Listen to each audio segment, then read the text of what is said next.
আসসালামু আলাইকুম। আজকে সবাইকে আমি এই রামেনগুলো রান্নার একটা কাহিনী বলবো। আমি প্রতিদিন ইউটিউবে এই রান্নাগুলো দেখি, শুধু শুধু রান্না করে সবাই খায়, খুব সুন্দর সুন্দর রিভিউ দেয়। পরে আজকে আমি নিজেও রান্না করলাম শুধু শুধু খাওয়ার জন্য। পরে দিয়ে যখন একটু মুখে দিয়ে দেখলাম, এত বিটকুটে মজা আমি আর কখনো দেখি নাই। আল্লাহ, কেমনে যে তারা খায় রিভিউ দেওয়ার জন্য। পরে আমি কি করব, এটাকে আমি একটু স্বাদ আনার জন্য সামান্য পেঁয়াজ, কাঁচামরিচ, টমেটো, নিজের বানানো একটু মশলা, রসুন দিয়ে আমি সাথে একটু চিকেন দিয়ে এটাকে রান্না করার ট্রাই করলাম। তো প্রথমে আমি মশলাগুলো দিয়ে কষিয়ে নিয়ে তারপরে দিয়ে চিকেনটাকে দিয়ে দিলাম।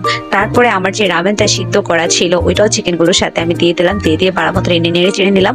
তারপরে কাঁচামরিচগুলো আমি উপর দিয়ে দিলাম, যেন কাঁচামরিচগুলো বেশি সিদ্ধ হয়ে না যায়। বেশি সিদ্ধ হয়ে গেলে আমার কাছে খেতে একদমই খারাপ লাগে কাঁচামরিচ। তারপর আমি 5 স্টারের শেফদের মতো করে একটু আলাদাভাবে নাড়াচাড়া করার চেষ্টা করলাম। দেখে আমি নাড়তে গেলে সেটা ব্যাঙের মতো লাফায় ওঠে, মনে হচ্ছে অন্য জায়গায় পড়ে যাবে। তারপরও চেষ্টা করলাম। হয়ে যাওয়ার পরে একটু সস দিয়ে দিলাম। তারপর নিচে ভাগেই পেলাম না। তো আজকের জন্য আর কি।